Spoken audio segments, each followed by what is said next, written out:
আল্লাহ তাআলা বলেছেন 1 নম্বরে সূরা কাফের মধ্যে বলেছেন যে যখনই কেউ কোনো কথা বলে সঙ্গে সঙ্গেই সেটাকে শোনার জন্য লেখার জন্য রেডি হয়ে আসে। কে রেডি হয়ে আছেন সে কথা আরেক সূরাতে তিনি বলেছেন সম্মানিত লেখক মণ্ডলী কিরামান কাতিবিন, প্রত্যেকটি কথাকে তারা লিখে রাখছে, নোট করে ফেলছে, কোনো কথা তারা মিস করেন না। প্রত্যেকটি কথা, চাই আমি জোক করি, হাসাহাসি করি, একজনেরকে ক্রিটিসাইজ করি অথবা ভালো কথা বলি, প্রত্যেকটি কথাকেই লিখে রাখা হচ্ছে।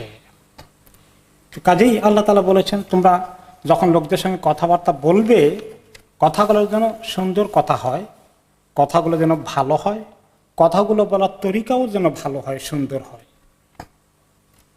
এবং রাসূলুল্লাহ সাল্লাল্লাহু আলাইহি সাল্লামকে এক সাহাবী জিজ্ঞেস করলেন, ইয়া রাসূলুল্লাহ, মুআদ রাদিয়াল্লাহু আনহু, যে আমাকে কিভাবে কোন আমল জান্নাতে নিয়ে যাবে? কিছু আমল বলার পরে সর্বশেষে তিনি বললেন সবচেয়ে জরুরি হচ্ছে, তিনি নিজের জিহ্বাকে টেনে 2 আঙ্গুল দিয়ে ধরে বের করে বললেন এইটাকে কন্ট্রোল করে রাখো, এটাকে খুব সাবধানে ব্যবহার করো, কথা কম বলো। একটা হাদিসে তিনি বলেছেন যে ব্যক্তি কোন সময় কোনো ব্যক্তি একটি কথা বলে, সে মনে করে আমি একটু বললাম আর কি, এত সিরিয়াসলি নাইনি, কিন্তু এই কথাটা তাকে 70 বছর জাহান্নামের নিচে ফেলে দিতে পারে। একটি কথা, একটি বাক্য কারো ব্যাপারে আপনি জঘন্যভাবে বলেছেন যেটা আপনার জন্য ঠিক ছিল না, তো এখন কথা হিসেব করে বলতে হবে। আমরা কথা বলতে কে কে হিসাব করেছি কোনোদিন? আচ্ছা কয়টা কথা বলবো আজকে? জীবনে তো হিসাব করি।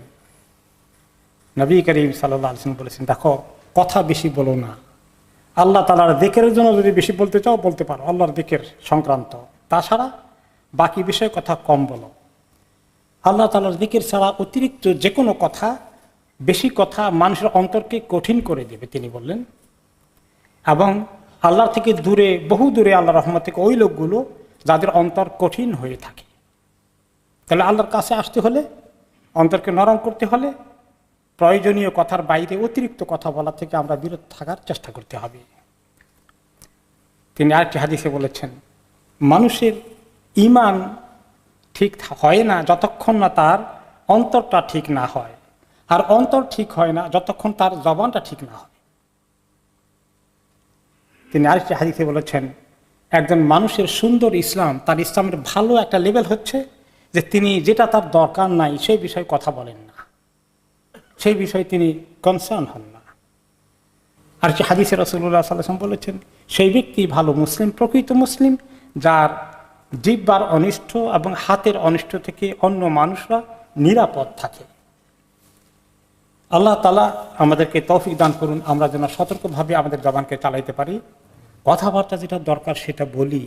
আর বন্ধু বান্ধব আড্ডা, এখন শুধু বন্ধু বান্ধবের আড্ডা নয়, ফিজিক্যালি তো এখন বলাই যায় না, লকডাউন হয়ে আছে, কিন্তু সোশ্যাল মিডিয়াতে সারা দুনিয়া খুলে গিয়েছে। এখানে যে সমস্ত মন্তব্য মানুষ করে, মুখের কথা লিখিত আকারে চলে আসে, এটাও কথার হিসাবেই ধরা হবে। এইগুলো যা ভালো কথা আছে এর ভিতরে অবশ্যই কিছু ভালো কথা আছে, কিন্তু অনেক কথাই অপ্রয়োজনীয়, বেহুদা, এবং অন্যের বিষয়ে অপ্রাসঙ্গিক আলোচনা, একজনের পরে আরেকজন মন্তব্য করা, তার সমালোচনা করা চলতেই থাকে, এর কোনো শেষ নেই মনে হয় যেন। এই সমস্ত বিষয়ে আমাদের সময় কি পরিমাণ নষ্ট হয়ে যাচ্ছে, আর ফাঁকি দিয়ে আমরা কতক্ষণ এনজয় করলাম হয়তো বা খুব, কিন্তু পরবর্তী পর্যায়ে কি আফসোস আমাদের করতে হবে, আখিরাতে সমস্ত কিছু লেখা হয়ে গেছে। কি কমেন্ট করেছি সোশ্যাল মিডিয়াতে, মুখে কি বলেছি, সবগুলো লেখা হয়ে গেছে।